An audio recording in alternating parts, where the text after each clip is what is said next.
Câmara dos Deputados aprovou hoje o texto base do segundo projeto de regulamentação da reforma tributária. Essa matéria trata do tal do Comitê Gestor dos Recursos para Municípios e Estados. De Brasília, Luciana Amaral, ao vivo, as últimas informações. Boa noite, Luciana. Boa noite, William. Boa noite a todos que nos acompanham aqui no WW. Esse texto foi aprovado por 303 votos favoráveis e 142 contrários. Precisava de pelo menos 257 deputados a favor para que ele fosse aprovado. Foi então aprovado com relativa folga, mas ao mesmo tempo não tanto assim se a gente considerar o universo de 513 deputados federais. Amanhã, os deputados devem seguir na análise agora dos destaques, que são, como a gente chama, aquelas últimas sugestões de mudanças ao texto no plenário. Depois que acabar tudo na Câmara dos Deputados, o projeto segue para análise do Senado Federal. Como você bem disse, William, essa proposta ela trata das regras sobre o comitê gestor que vai administrar o IBS, que é o Imposto sobre Bens e Serviços de competência estadual e municipal. Esse imposto vem para substituir os atuais ISS e ICMS. O relator desse texto na Câmara, deputado Mauro Benevides Filho, ele teve que fazer algumas concessões, para tentar acelerar, agilizar o andamento desse projeto agora nessa retomada do trabalho dos parlamentares, ainda mais que eles vêm num esforço concentrado, não vão trabalhar todas as semanas direto até as eleições municipais. Entre essas concessões, regras de transição para o Fundo de Combate à Pobreza, vai também ter uma reserva de 30% das cadeiras para mulheres em diretorias técnicas do comitê gestor, por exemplo. Mas um dos pontos mais polêmicos e debatidos entre os deputados federais é em relação à cobrança do imposto sobre a herança em cima da previdência privada, justamente, claro, então, em casos de herança. Vai valer tanto para a VGBL quanto para PGBL, quando o plano, ou seja, quando o depósito do dinheiro tiver até 5 anos. Esse ponto, vale a gente destacar aqui, não estava no texto original que foi enviado pelo governo ao Congresso Nacional. Um outro ponto sobre o imposto sobre herança é que a alíquota máxima cobrada deve ser fixada pelo Senado e deve ser progressiva. Grandes patrimônios vão ser taxados com essa alíquota máxima, mas vai ficar a cargo dos estados definirem a partir de quanto valor que vai ser considerado como grande patrimônio. William, volto com você no estúdio. Obrigado, Luciana. Boa noite para você aí em Brasília. Luiz Bichara, há dois grandes aspectos aí. A situação do que nós vamos pegar agora é altamente complexa. Embaralha a cabeça de todo mundo. Vamos tentar ajudar um pouco a audiência a entender do que se trata. 1, comitê gestor. 2, imposto sobre herança. Vamos pegar o primeiro. Foi um dos pontos mais discutidos. Os críticos diziam, esse comitê gestor, na verdade, fere o pacto federativo, porque ele vai ficar na posição de dizer, olha aqui, Estado, isto aqui é teu, olha aqui, município, isto aqui é teu. Como é que vai funcionar? Bom, boa noite, William, Caio, Thaís, Daniel, uma alegria estar aqui de novo. O comitê gestor, em primeiro lugar, acho que é importante a gente lembrar, para quem nos assiste, qual é a função dele, né? Lembrando também que o Brasil, ao contrário, praticamente do mundo inteiro, resolveu criar um IVA dividido em 3 níveis, né? Então, nós vamos ter um IVA federal e um outro IVA municipal e estadual. E todo esse dinheiro, então, esse bolo de dinheiro vai para o comitê que terá a competência de administrar esse dinheiro, distribuir ele entre os entes federais, editar as normas complementares da cobrança do tributo, etc. Então, a questão é a seguinte, realmente o comitê vai ter um poder muito grande. Mas vai ter um detalhe, eu acho que para o contribuinte isso é até melhor. Porque hoje, governadores e prefeitos detêm esse poder, têm essa prerrogativa e operam isso de acordo com seus interesses, muitas vezes paroquiais. Eu acho que é até salutar que o contribuinte possa ter o mesmo interlocutor para o mesmo tributo em todos os municípios, em todos os estados. Acho que é positivo. Até tem uma outra crítica ao comitê, no que tange, por exemplo, a uma maior certeza da devolução dos créditos para os contribuintes. Porque nós precisamos lembrar que não estamos fazendo a reforma, mas há um passivo tributário grande e que os estados devem aos contribuintes, né?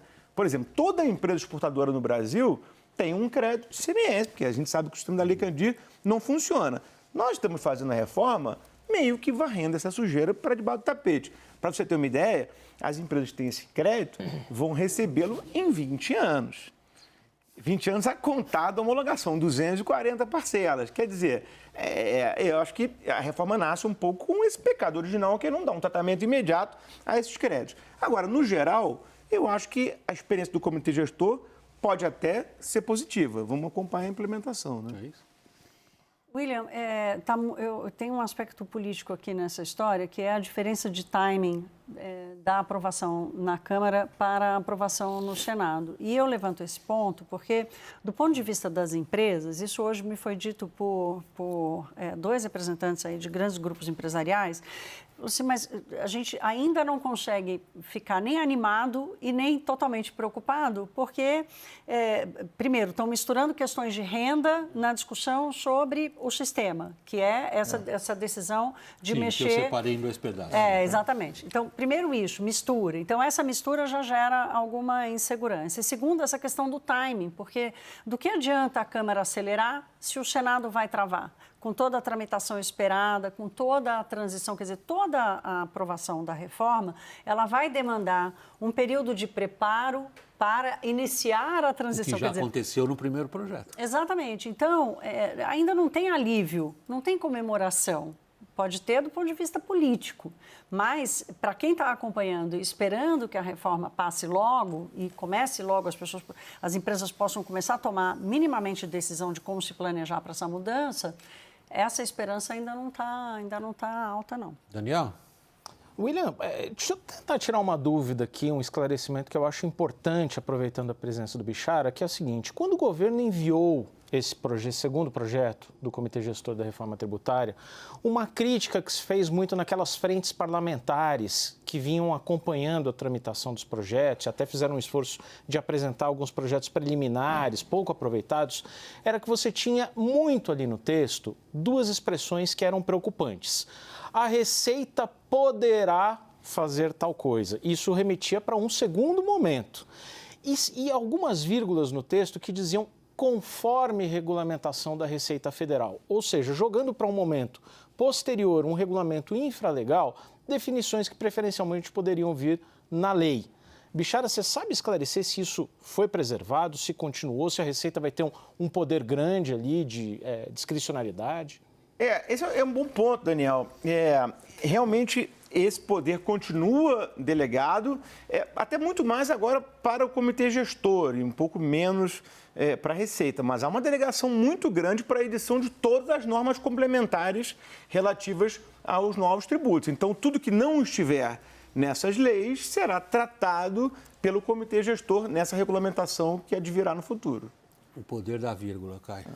Não, William, eu gosto, a Thaís sempre coloca como uma crítica, mas eu acho interessante esse formato da Câmara acelerar e do Senado reduzir. Não é crítica não, é só uma disposição, constatação. Né? Indisposição.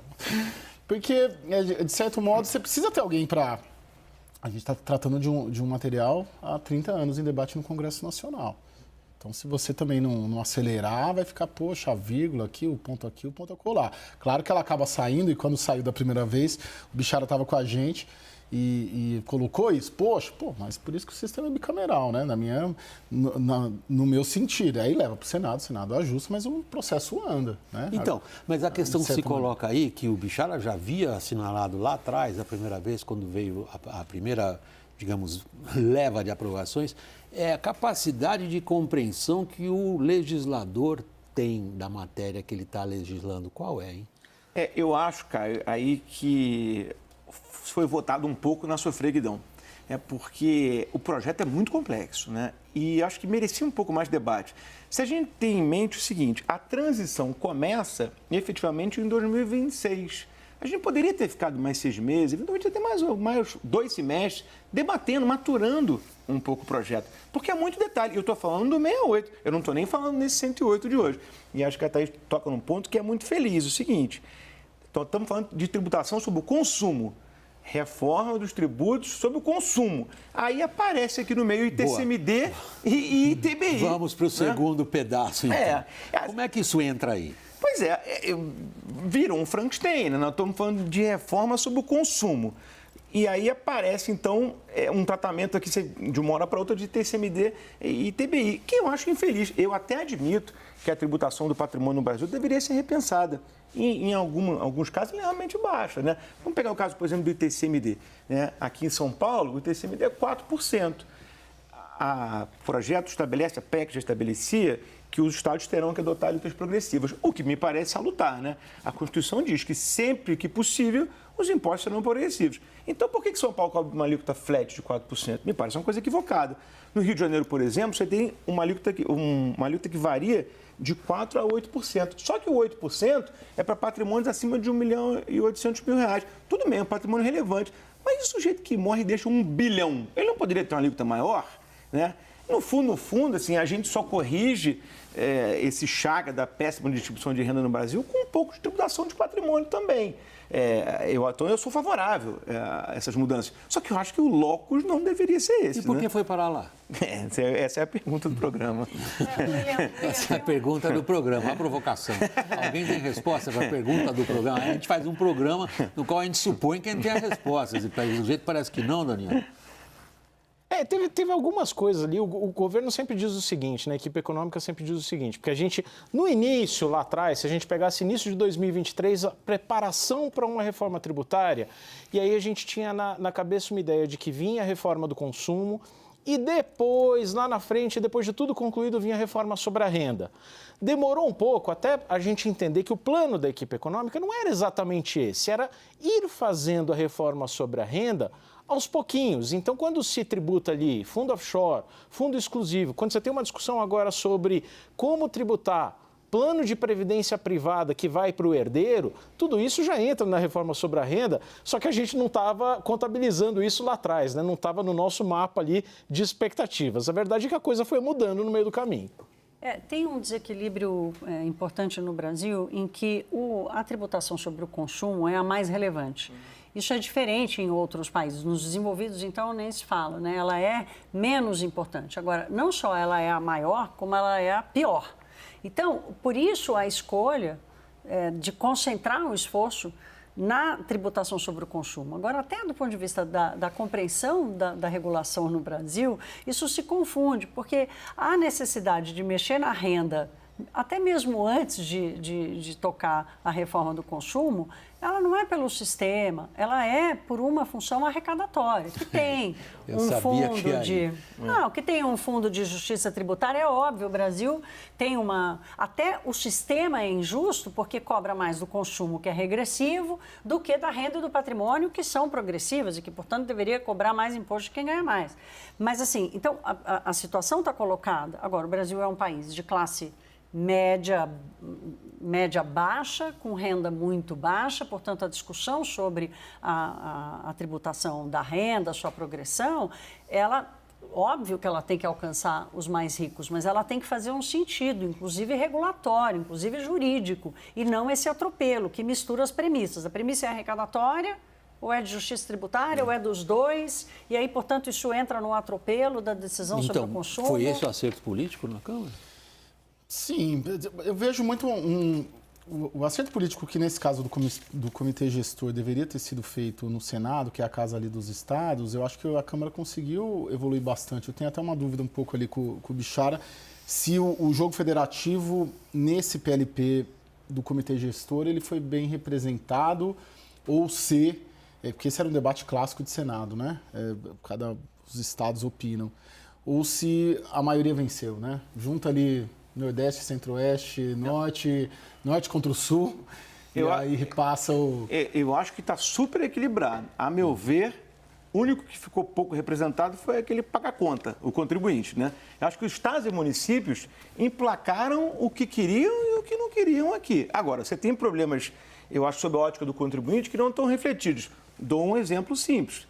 Veja a questão dos créditos, não estou falando agora dos acumulados, não, estou falando dos créditos futuros, né? Toda a premissa, a espinha dorsal da reforma tributária, do consumo, é que haja a não cumulatividade plena, né? Portanto, que os créditos do contribuinte sejam devolvidos imediatamente para ele. Tudo bem. Eu até acho que vai funcionar, dou um voto de confiança. Agora a pergunta é, e se não funcionar? O contribuinte não tem nenhum enforcement na norma se o crédito dele não for devolvido. Aí a gente discute isso no Congresso, a gente discute, não, mas tem Selic. Bom, tudo bem, mas Selic não é enforcement, né? Só vai corrigir. Então, a gente deveria ter aqui um instrumento através do qual o contribuinte pudesse materializar seu crédito se o comitê gestor não devolver. De novo, eu acho que vai devolver. Mas e se não devolver? Cachorro mordido de cobra tem medo de linguiça, né? Então, mas aí eu volto ao que você disse no começo do programa, quando a gente perguntou a você sobre a possibilidade do comitê gestor ferir o pacto federativo, você desviou a atenção, desviou no bom sentido. Sim. Você disse assim, preste atenção, do ponto de vista do contribuinte, talvez não seja nem Isso, tão negativo. concordo. E agora, como é que fica? Não, eu acho que dou um voto de confiança. Acho que vai ser positivo pelo seguinte, há um argumento que é inafastável. O comitê gestor ele não vai ceder à tentação de usar aquele dinheiro contra coisa, porque ele não tem função de fazer política pública. De alocação de recursos. Como tem um governador, um prefeito. Então, em tese, ele vai devolver. Agora, e se isso não acontecer? O contribuinte deveria ter uma prerrogativa. Eu dou uma solução simples. Se não fosse devolvido, ele poder ceder seus créditos. Mas isso não está regulamentado. Então, é uma preocupação. É o tipo de coisa... A gente chegou a discutir uma emenda disso no Congresso e a emenda não foi aprovada. Por que não foi aprovado? Né? Se há a intenção de devolver o dinheiro... A emenda visava criar o quê? Algum tipo de instância? Não, a possibilidade de cessão de crédito se não houvesse a devolução.